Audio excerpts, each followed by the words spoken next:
ویروسی اومده به نام کرونا. در این ویروسی که آمد 4 تا نکته حائز اهمیت است، چون با این آیه ارتباط داره. و من یعرض عن ذکر ربه یسلکه عذابا صعدا. اولین نکته ای که در بحث این ویروس آمد، عجز بشری رو خدای متعال خواست به رخ بکشه که کشورهای ابرقدرت شرق و غرب، آمریکا که مدعی قلدری در دنیا هست، چنان به لرزه افتاده که در مقابل یه ویروس کوچک کمپانی‌های تجاری، شرکت‌های بین المللی همه رو تحت شعاع قرار داده. یه ویروس کوچک. شهر ووهان چین تبدیل شده به شهر اشباح.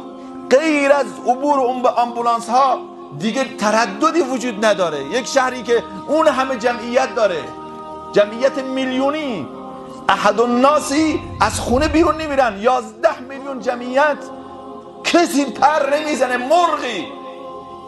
وقتی خداوند بخواد، خود الله ذوالجلال میفرماید فکلا اخذنا بذنبه. وقتی ما بخوای بگیریم، و منهم من ارسلنا علیه حاصبا و منهم من اخذته الصیحه و منهم من خسفنا، هر کسی رو به یه جوری. و ما کان الله لیظلمهم، خدا نمیخواد ظلم بکنه، ولکن کانوا انفسهم یظلمون.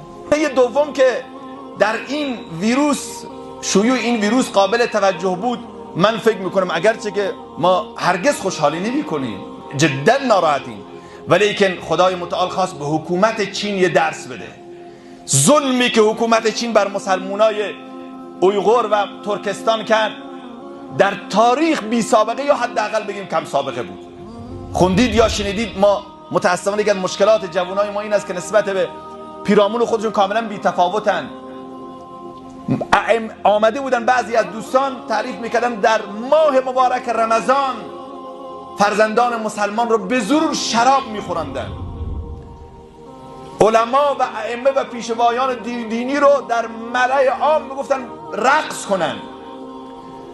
بیش از 20 مسجد با قدمت 1200 ساله رو تخریب کردن و شهید کردن. همین حکومت چین.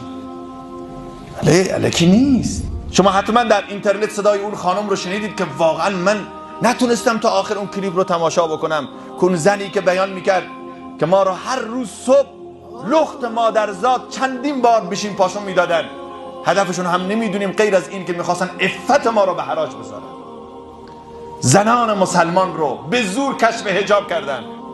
اینا اومدن 20 میلیون مسلمان رو در محاصره قرار دادن. خداوند بیش از 50 میلیون اینها الان در محاصره است، کسی از خونه نمیتونه بیاد بیرون. حواسمون باشه به هیچ چیزمون ننازید. به خدا انسان خیلی خیلی ضعیف است. چوب خدا صدا ندارد. به ترس از آه مظلومان که هنگام دعا کردن اجابت از در حق بهر استقبال می آید.